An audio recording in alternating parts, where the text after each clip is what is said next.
जूझ बहुविकल्पीय प्रश्न। प्रश्न 1। जूझ कहानी के लेखक कौन हैं? उत्तर डॉक्टर आनंद यादव। प्रश्न 2। आनंद यादव का पूरा नाम क्या है? उत्तर आनंद रतन यादव। प्रश्न 3। जूझ कहानी में नायक का क्या नाम बताया गया है? उत्तर आनंदा। प्रश्न 4। आनंद यादव का जन्म कब और कहाँ हुआ था? उत्तर सन 1935 में कोल्हापुर जिले के कागल नामक गांव में। प्रश्न 5। जूझ कहानी क्या संदेश देती है? उत्तर संघर्ष करने की सीख देती है। प्रश्न 6। जूझ कहानी किस शैली में लिखी गई है? उत्तर आत्मकथात्मक शैली में। प्रश्न 7। जूझ कहानी के नायक के चरित्र की क्या विशेषताएं हैं? उत्तर संघर्षशील, जुझारूपन, परिश्रमी और कविता के प्रति लगाव। प्रश्न 8। आनंद यादव ने कौन से विषय में स्नातकोत्तर किया था? उत्तर मराठी एवं संस्कृत। प्रश्न 9। लेखक आनंद यादव के पिता ने उनकी पढ़ाई कब छुड़वा दी? उत्तर 5वीं कक्षा में। प्रश्न 10। लेखक ने दोबारा कौन सी कक्षा में दाखिला लिया? उत्तर 5वीं कक्षा में। प्रश्न 11। लेखक के पिता का क्या नाम था? उत्तर रत्नाप्पा। प्रश्न 12। पाठशाला जाने की बात लेखक ने सबसे पहले किससे की? उत्तर अपनी माँ से। प्रश्न 13।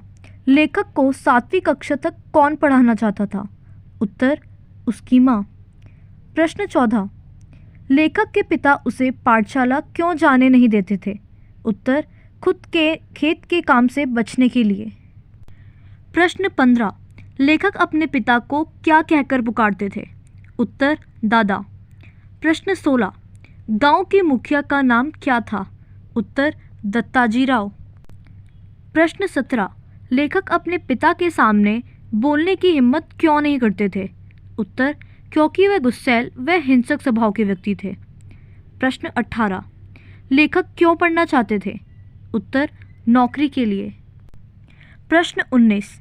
पढ़ाई के लिए पिता को राजी करने का दबाव डालने के लिए लेखक अपनी माँ के साथ किसके पास गया? उत्तर दत्ताजी राव के पास। प्रश्न 20। किसके कहने पर लेखक के पिता ने लेखक को स्कूल भेजना शुरू किया? उत्तर गांव के मुखिया दत्ताजी राव के कहने पर। प्रश्न 21। दत्ता राव सरकार ने दादा को क्यों डांटा? उत्तर लेखक को स्कूल ना भेजने के कारण। प्रश्न 22। लेखक का पिता दत्ताजी राव के यहाँ तत्काल क्यों चला गया? उत्तर अपना सम्मान समझकर। प्रश्न 23। दत्ताजी राव ने लेखक को क्या निर्देश दिए? उत्तर अगले दिन से स्कूल जाने, मन लगाकर पढ़ाई करने तथा पिता के स्कूल ना भेजने पर तुरंत उनके पास आने का निर्देश दिया। प्रश्न 24। स्कूल से छुट्टी के बाद लेखक कितने घंटे पशु चराते थे? उत्तर 1 घंटा। प्रश्न 25। पाठशाला जाने का समय क्या था? उत्तर सुबह 11 बजे से। प्रश्न 26। पाठशाला जाने से पहले लेखक को सवेरे कितने बजे तक खेत में काम करना होता था? उत्तर 11 बजे तक। प्रश्न 27।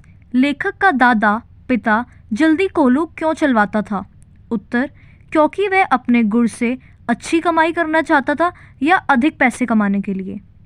प्रश्न 28।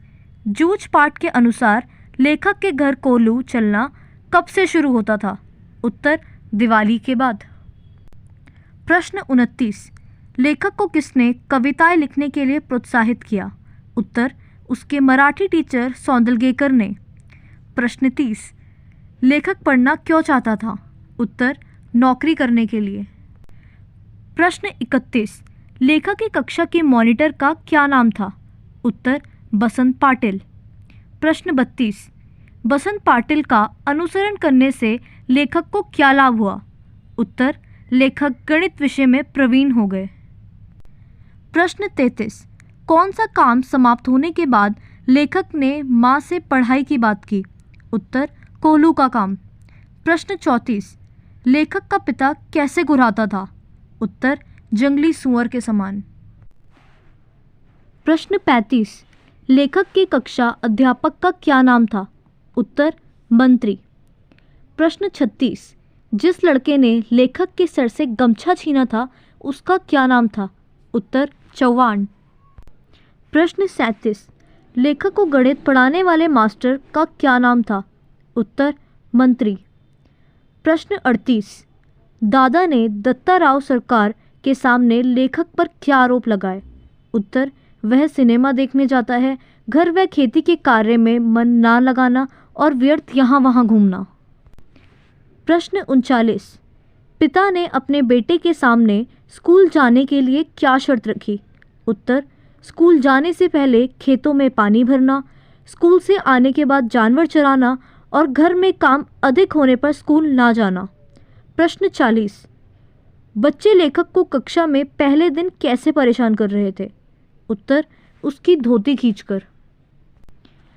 प्रश्न 41, आनंदा की कक्षा में शरारत किस कारण कम होने लगी? उत्तर गणित के अध्यापक द्वारा शरारती बच्चों की पिटाई किए जाने के बाद। प्रश्न 42, लेखक को अकेलेपन में आनंद क्यों आने लगा? उत्तर क्योंकि अकेले में वो अपनी कविताओं को लिख सकते थे, उनको खुलकर गा सकते थे और अपने अभिनय भी कर सकते थे।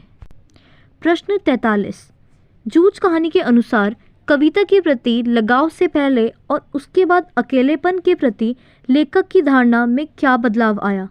उत्तर अब उन्हें अकेलापन अच्छा लगने लगा। प्रश्न 44, लेखक के मराठी शिक्षक की क्या विशेषताएं थी?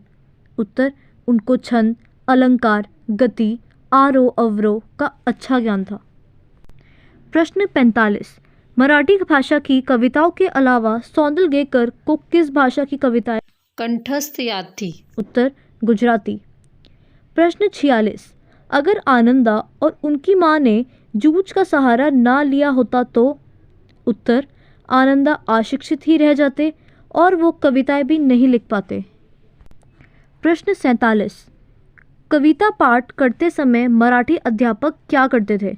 उत्तर बीच बीच में अपने संस्मरण सुनाते थे। प्रश्न 48, लेखक की मां के अनुसार लेखक के पिता किसके पास जाते थे? उत्तर रखमाबाई। प्रश्न 49, जूझ कहानी किस उपन्यास से ली गई है? उत्तर झोबी। प्रश्न 50, झोबी उपन्यास किस भाषा में लिखा गया है? उत्तर मराठी।